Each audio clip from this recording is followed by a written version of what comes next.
You. Went into outer space. You. Sure. You've never been?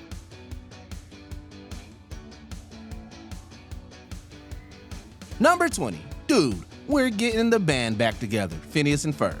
Arriving halfway through Phineas and Ferb's first season, this musical episode serves as a welcome shakeup to the Disney Channel's original's established formula.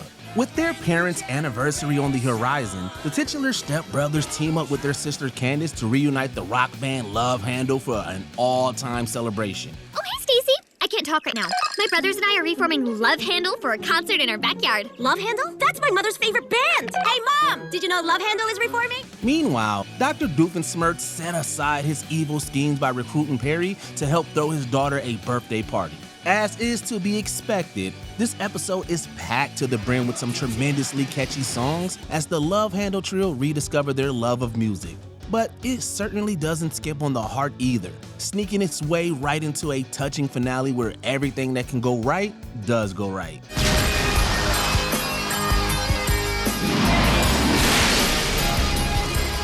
Number 19, 1 + 1 = Ed, Ed, and Eddy. This Cartoon Network staple would be weird enough if its kooky assortment of characters lived in a completely normal world. But they don't, and an episode like this demonstrates just how strange the world can get. That's the spirit! Let's get educated! Shall we begin our journey of knowledge at Ed's house? When the Eds seek to improve their lives through gaining knowledge, they open a can of worms that causes reality to fall apart around them. The neighborhood becomes a veritable playground for the animators as the Eds remove Sarah's mouth, cut a hole in the sky, and give Ralph 2 more heads. And that's not even the half of it. It's all become very complicated, Eddy. It's a psychedelic visual feast that fittingly sums up the show's chaotic madness, and one that deserves to be studied by anyone seeking a career in the visual arts. Number 18, Bobby Goes Nuts, King of the Hill. Low-hanging fruit may not be the most impactful source of comedy, but King of the Hill crafted one of its most memorable episodes by giving new meaning to the phrase. There is only one person who can fight your battles for you. And I know you don't want to hear this, but that person is you. Look at me. This can't fight.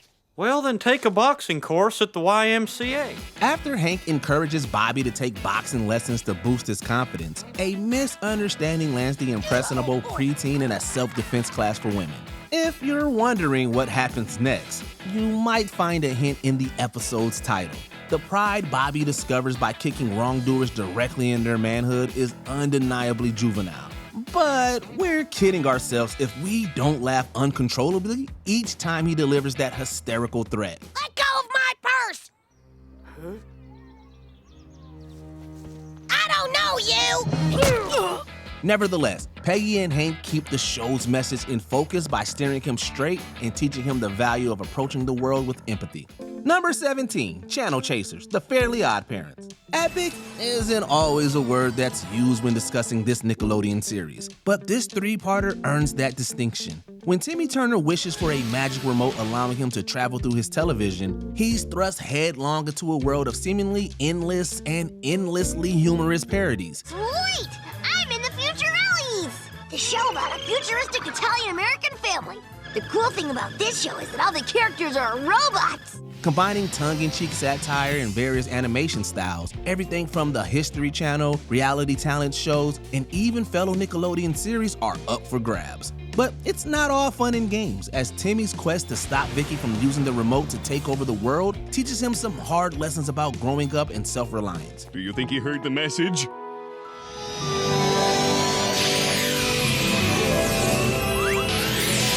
You bet I did! Timmy! Wrapped up into a thrilling whole, it's a tribute to the power of imagination that honors the best that TV has to offer.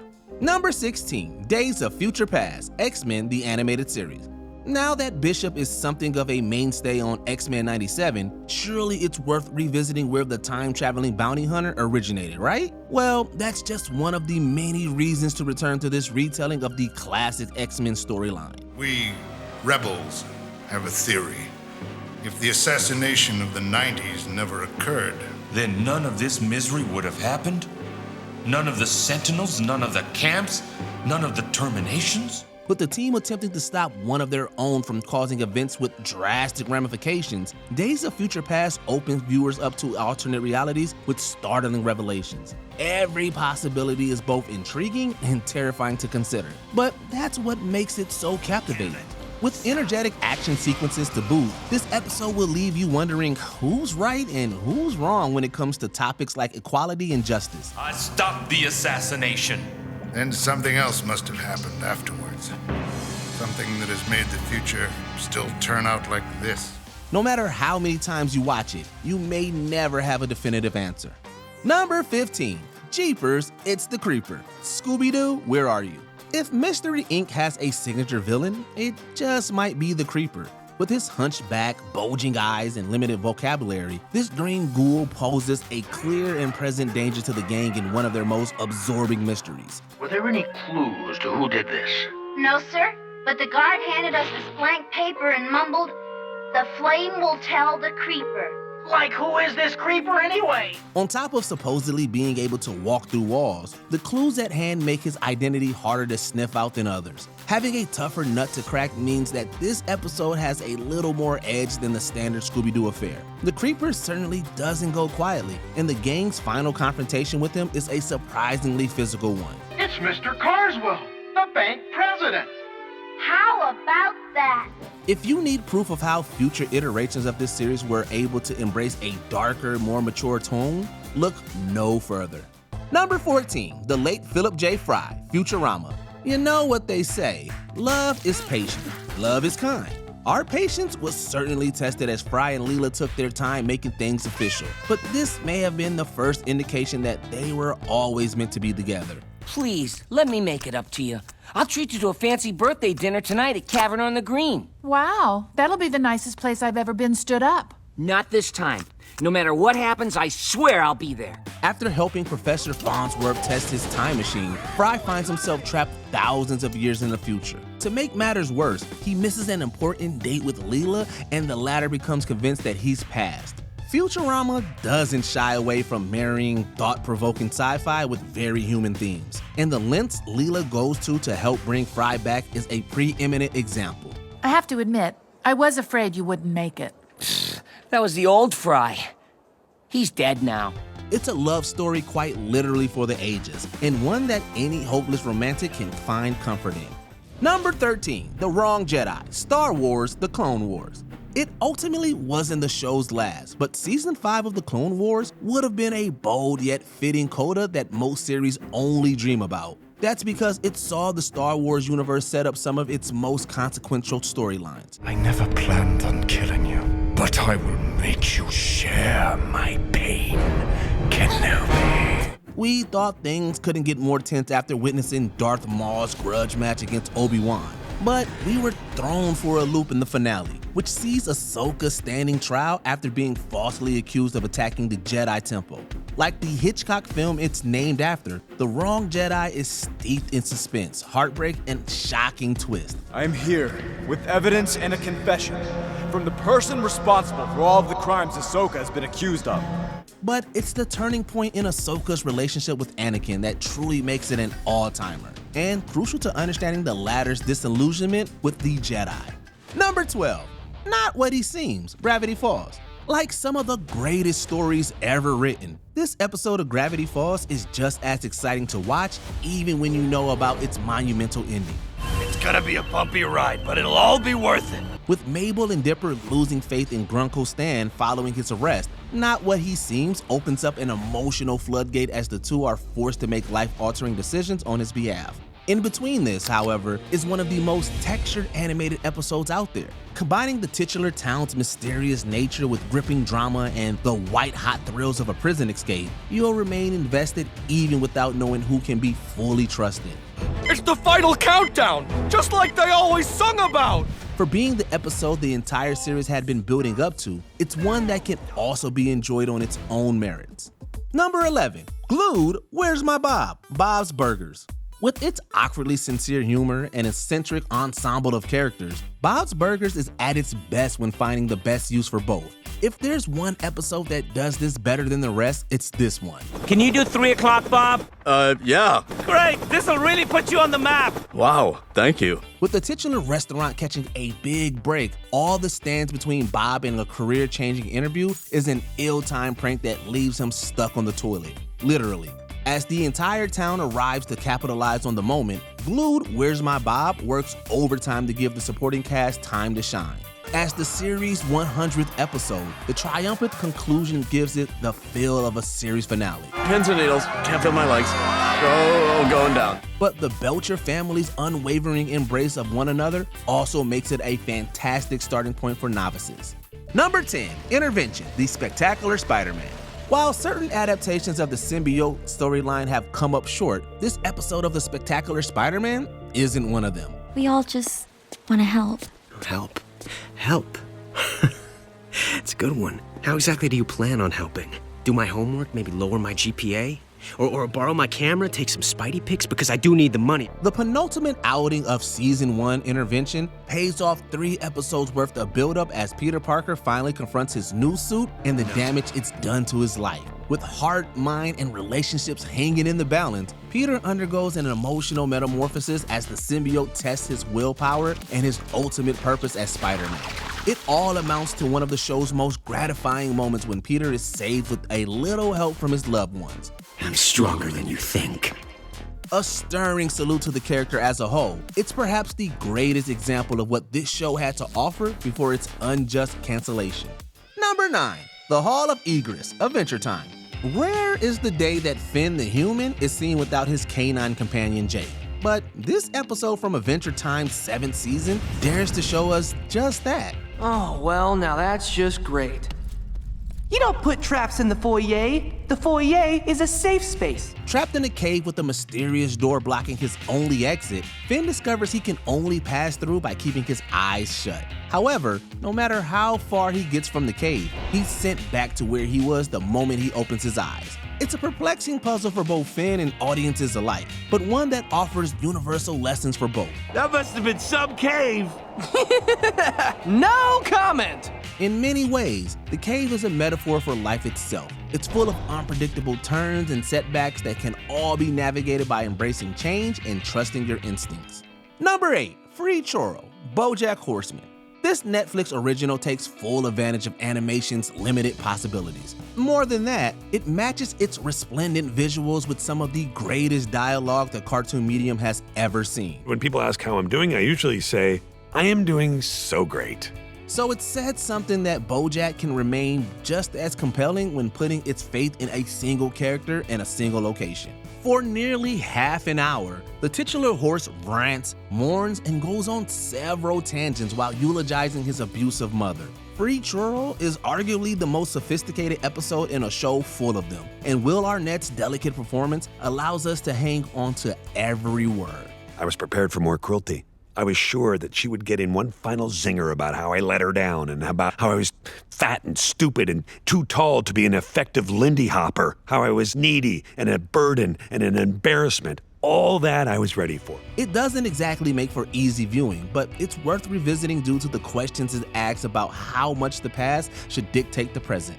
Number 7, Scott Tenorman Must Die, South Park. The no-holds-barred approach of this series is such that some of its best jokes don't even need a punchline to stand the test of time. For every episode with something to say about the world at large, there's one like this that takes a simple premise and runs wild. I want to get him. Cartman, can I give you some advice? What? Just let it go, dude.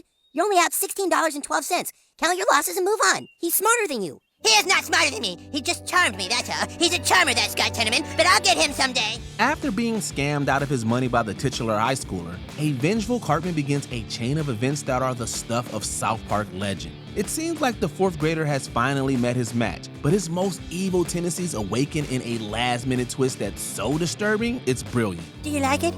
Do you like it, Scott? I call it Mr. and Mrs. Tenorman chili. It's amusingly over-the-top and extremely low all at once, which is precisely what makes it one of his signature moments. Number 6, Almost Got Him, the Batman the Animated Series. A hero is only as great as their villains, and few episodes of television encapsulate that better than this one. While playing a game of poker, 5 of Batman's most iconic adversaries share stories about the times they nearly killed him. You'd think one of us would have got him by now. I've come the closest. Are you kidding? I was the one who nearly... Nobody's come closer to snuffing the Batman than me. The setup could have easily lent itself to the kind of dark subject matter Batman the Animated Series boldly embraced, but each tale is more thrilling and hilarious than the last, capturing the Caped Crusaders rogues gallery at their most intimidating and most inept. Despite telling 5 stories in one, nothing goes to waste as each character's relationship to Batman is fully fleshed out. Almost got him. Yes, if not for that infatuated feline. It's one of the series' most purely entertaining episodes and embodies everything that made it such a game changer. Number 5, Pickle Rick, Rick and Morty. Of all the episodes that could have won Rick and Morty its first Emmy, we're glad it was this one. When Rick refuses to join his family at therapy, he devises the perfect solution, turning himself into a pickle. It totally slipped my mind. Jeez, oh man, I'm a pickle. I mean, I don't know if I can. Ooh, jeez. Rick, did you do this on purpose to get out of family counseling? Morty! It's okay, Beth. I understand Morty's suspicion. I've misled him before. The crazed scientist's new look alone was enough to inspire countless internet memes. But Pickle Rick backs up its zany premise by taking Rick on an action-packed adventure through the sewers and beyond. His exploits are enough to convince you that he's the smartest being in the universe, while also painting a surprisingly complex portrait of his family's dynamic. Rick, why did you lie to your daughter? So I wouldn't have to come here. Why didn't you want to come here? Because I don't respect therapy. Because I'm a scientist. This episode ruminates on the lengths Rick is willing to go to avoid his problem, balancing the show's penchants for extravagant science fiction and existential themes perfectly.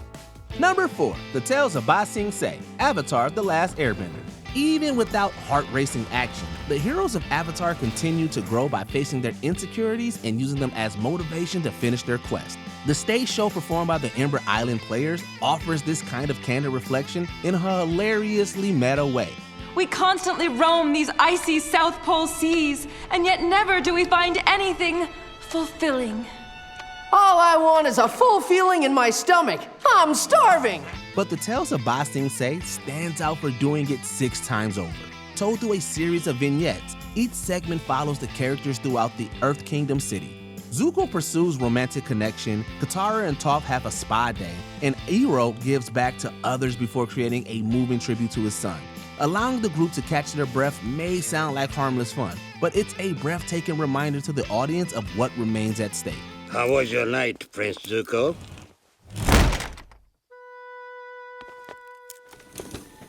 It was nice. Number 3, back to the pilot, Family Guy. Brian and Stewie's adventures have provided Family Guy with some of its most enjoyable and original stories. What? What do you mean our credit card was declined? Oh, no, there's no need to come up. We'll, blast! We were oh so tempted to give the spot to the greatest and most multiversal of their Road to episodes. But even we can't deny how well Back to the Pilot honors what made the show great to begin with. Quahog has changed a lot since our first visit, and the idea is milked for everything it's worth when the dog and baby travel back to the moment in question. Although their time in the past comes with consequences, there are more than enough cheeky references to reward longtime fans for their commitment to the series. Stop, both of you! What the hell? Who are you? We're you from the future. Oh boy, this can't be good news. Who screwed up? In other words, this is a 10-season celebration done absolutely right. Number 2, Band Geeks, SpongeBob SquarePants. This Nickelodeon juggernaut has too many quintessential episodes to count. We'd be hard-pressed not to try a hot slice of Krusty Krab pizza, and we certainly wouldn't close the door on SpongeBob and Patrick's chocolate pitch either. So why does the Bubble Bowl remain the most irresistible offering? I was hoping you and your band could cover for us. Oh, I knew it! You don't even have a band! Well, I'll just let you get back to the service industry now. Well, not only does this episode close on a crescendo for the ages, but the journey there is just as rewarding. Serving up sight gags and quotable one-liners galore, Man Geeks delivers with its unbeatable timing. Encompassing the show's timeless blend of silly and sweet to a T, it's hard not to be moved as Bikini Bottom rallies behind Squidward in his hour of need. It's a victory as anthemic as the song they perform.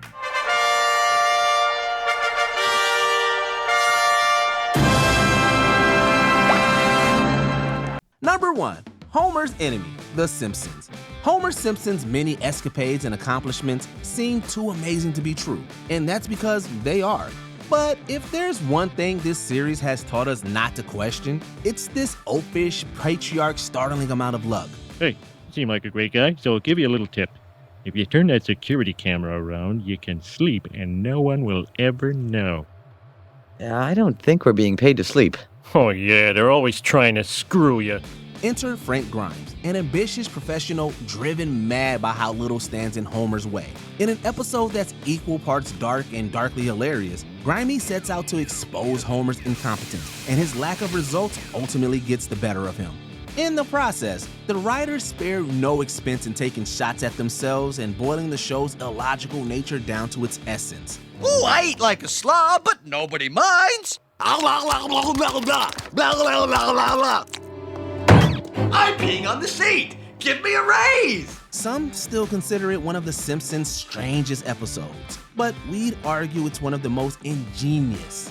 Is there a TV episode you can't get enough of? Be sure to let us know in the comments down below. Dude, I think it might be best for us to never piss Cartman off again. Good call.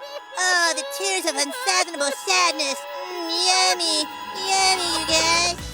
Did you enjoy this video? Check out these other clips from WatchMojo and be sure to subscribe and ring the bell to be notified about our latest videos.